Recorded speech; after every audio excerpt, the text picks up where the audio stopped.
Good evening. If you see me shivering, I'm not nervous, I just have low blood pressure. Okay, tough crowd. Good thing I wasn't a comedian.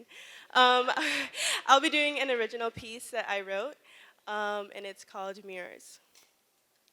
Rocking in a glass boat, she is the epitome of peace. The sun in awe of her light. There are thousands of cosmos found in her eyes, and her soul beams, bouncing off of every reflective surface. But she refuses to ever look in mirrors, because sometimes all she ever sees is a shadow. Sometimes all she ever feels like is a never-ending black hole molded together as everything she said she would never be. She has taken note of every meteor strike made by those before her and has told herself she will never fall into their footsteps, but instead is learning to make handprints of her own. There is no one in the world with fingertips like yours, so make sure all the handshakes, all the rounds of applauses, all the high fives and tight grips are worth staining. Everyone in this world is here to bring you blessings or teach you a lesson. So it's okay if you want to keep your gloves on.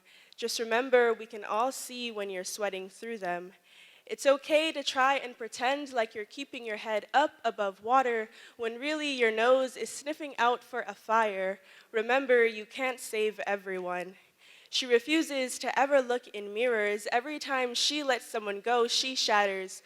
But that is the least of her worries. Right now, she is learning of her new name, that it is soft and easy going down the throat like arsenic. It is a warning call and not a slur yelled out of a passing car.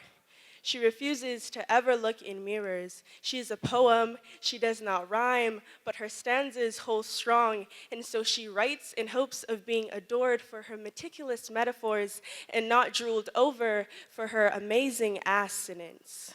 She refuses to ever look in mirrors, and so she builds her house out of windows. Every morning, she is greeted with new fingerprints on the glass. Vulnerability is her middle name. Like a kaleidoscope, she looks through the new perspective, a mosaic of other people's opinions, and decides to let them stain until the rain comes and washes them. The rain, she is constantly looking for lightning, but she is thunder, loud and tremorous, so they can all hear her coming. She was never good at hide and seek, but she was raised by wallpaper women. And what good is wallpaper if it knows how to speak? Their plastered mouths say that Jesus was a carpenter, so maybe there's been a misunderstanding. Maybe one day she'll learn to build a home out of mirrors. This architectural misogyny will not stand. Thank you.